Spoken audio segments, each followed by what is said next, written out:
সূরা কাউসার 11 বার পরে পানিতে ফু দিয়ে ঘরে ছিটিয়ে দিলে কি হয়, এই আমলটা যদি আপনি জানেন তাহলে আপনি কখনো এই আমলটা ছাড়বেন না। সূরা কাউসার হচ্ছে পবিত্র কোরআন কারীমের ছোট্ট একটি সূরা। 114টি সূরার ভিতরে 108 নম্বর সূরা হচ্ছে সূরাতুল কাউসার। মাত্র 3টি আয়াত রয়েছে এই সূরার ভিতরে। যদিও সূরাটি ছোট্ট, তবে এর ফজিলত অনেক বেশি।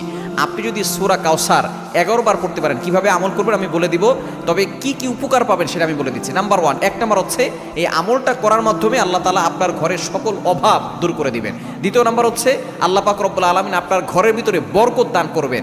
এবং 3 নম্বর হচ্ছে দুশ্মন থেকে আল্লাহ তাআলা আপনাকে মুক্তির ব্যবস্থা করে দিবেন।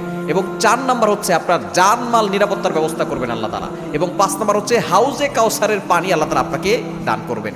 কেননা এই সূরা কাউসারের ভিতরে ইন্না আতাইনাকাল কাউসার, হাউজে কাউসারের ব্যাপারে আল্লাহ পাক রব্বুল আলামিন বলে দিয়েছেন যে এটা নবী সাল্লাল্লাহু আলাইহি ওয়াসাল্লামকে আল্লাহ তাআলা হাদিয়া দিয়েছেন হাউজে কাউসার। একমাত্র আমাদের নবীজি সাল্লাল্লাহু আলাইহি ওয়াসাল্লাম তার উম্মতদেরকে হাউজে কাউসারের পানি পান করাবেন, যা সাদা হচ্ছে দুধের থেকেও বেশি সাদা এবং মধুর থেকেও বেশি মিষ্টি। একবার যে পান করবে 500 বছর ধরে তার কোনো পানি তৃষ্ণা লাগবে না। এটা আপনি কিভাবে আমল করবেন? এই আমলটা হচ্ছে আপনি প্রথমে ওযু করে আপনি 3 বার দুরূদ শরীফ পড়বেন। এরপরে হচ্ছে আপনি সূরা কাউসার 11 বার পড়বেন। শেষে আবার 3 বার দুরূদ শরীফ পড়বেন, পরে আপনি পানিতে ফু দিয়ে ওই পানিটা খাবেন।